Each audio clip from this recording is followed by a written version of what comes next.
السلام عليكم ورحمة الله وبركاته. ازيكم حبيبات قلبي، عاملين ايه؟ وحشتوني جدا. يا رب تكونوا جميعا بخير. يلا نعمل مع بعض النهاردة حاجة كده لذيذة وخطيرة.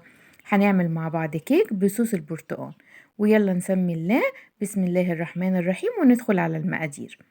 اول حاجة حبايب قلبي، معايا مقادير الكيك: كوب ونص من السكر، ومعايا كوباية من عصير البرتقال، وكوباية الا ربع زيت، ومعايا معلقة من بشر البرتقال، ومعايا 4 بيضات هننزل عليهم بنص معلقة من الفانيليا، ومعلقة كبيرة من الخل.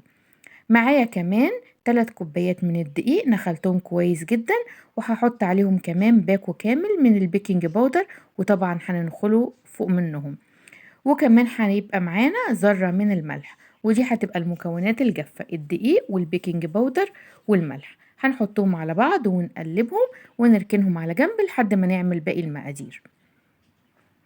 معايا كمان حبايب قلبي هنحتاج للصوص كوباية من عصير البرتقال، ونص كوباية من السكر، ومعلقة صغيرة أو معلقة كبيرة من بشر البرتقال. اول حاجة حبايب قلبي هحط السكر كده على نار هادية خالص وابتدي اكرمله. ده الصوص طبعا حبايبي.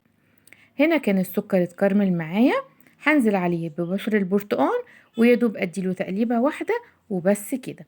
بعد كده هنزل على البشر وعلى السكر بكوباية من عصير البرتقال.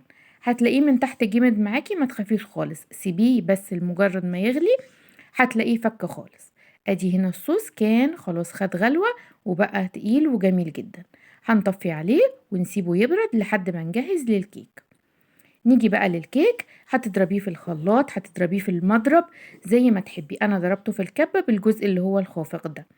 اول حاجة عملتها نزلت بال4 بيضات وطبعا عليهم الفانيليا والخل، وضربتهم حوالي 5 دقايق ضرب سريع جدا لحد ما لونهم افتح خالص والقوام ابتدى يتقل معايا وبقى قوام كريمي.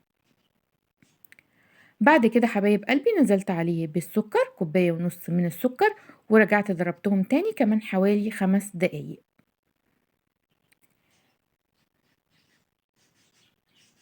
شايفين القوام عامل ازاي؟ هنا نزلت بالسكر اهو، ورجعت غطيته وضربتهم تاني. بعد كده نزلت ببشر البرتقال ومعاه عصير البرتقال وضربتهم كده دقيقة ولا دقيقتين وخلاص على كده. اخر حاجة معايا هحط الزيت وانا شغالة بالكب عادي جدا، مش هطفيها. هنزل عليه الزيت علشان القوام يتقل معايا. هنزل الزيت واحدة واحدة طبعا. الكبة شغالة حبايبي، انا ما طفيتهاش. شايفين اللهم بارك القوام تقيل ازاي؟ نيجي بقى للمكونات الجافة ونبتدي ننزل عليها واحدة واحدة بالخليط السائل بتاعنا، ونقلب بسرعة جدا بالمضرب اليدوي.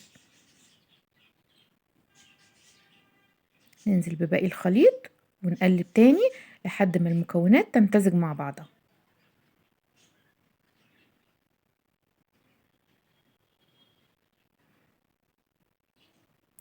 بس كده انا فضلت اضرب فيها لحد ما القوام تقل خالص. شايفين القوام عامل ازاي؟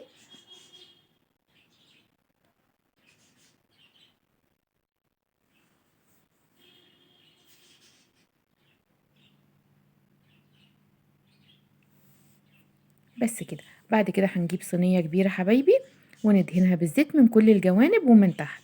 ندهنها كويس جدا بالزيت، بس مش لازم نبطنها بدقيق وسكر والكلام ده. هي بالزيت بتطلع ومش بتلزق وبتبقى جميلة جدا. ننزل بالخليط في الصينية.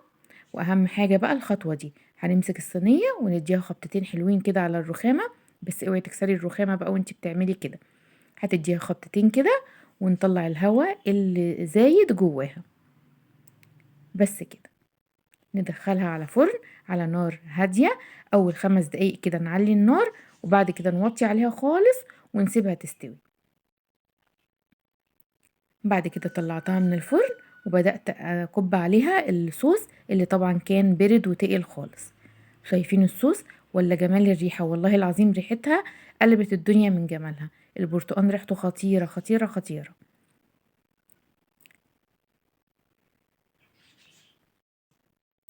شايفين الجمال؟ اللهم بارك. لو وصلتي لحد هنا في الفيديو اوعي تنسي اللايك. شايفين الجمال يا حبايبي؟ والله العظيم طرية جدا ولا كأنها بسبوسة حتى. شايفين الجمال؟ هنا طبعا كنت سبتها تبرد خالص. الكيكة لازم نسيبها تبرد قبل ما نقطعها. شايفين الجمال؟ اللهم بارك. جربوها وادعولي. هتعجبكم جدا يا بنات، والله جربوها بجد تحفة تحفة تحفة تحفة. خطيرة، ناعمة ولونها فاتح وشاربة الصوص بتاعها كده ومسكرة من الوش، فظيعة فظيعة. لو عجبكم الفيديو اوعوا تنسوا اللايك، والسلام عليكم ورحمة الله وبركاته.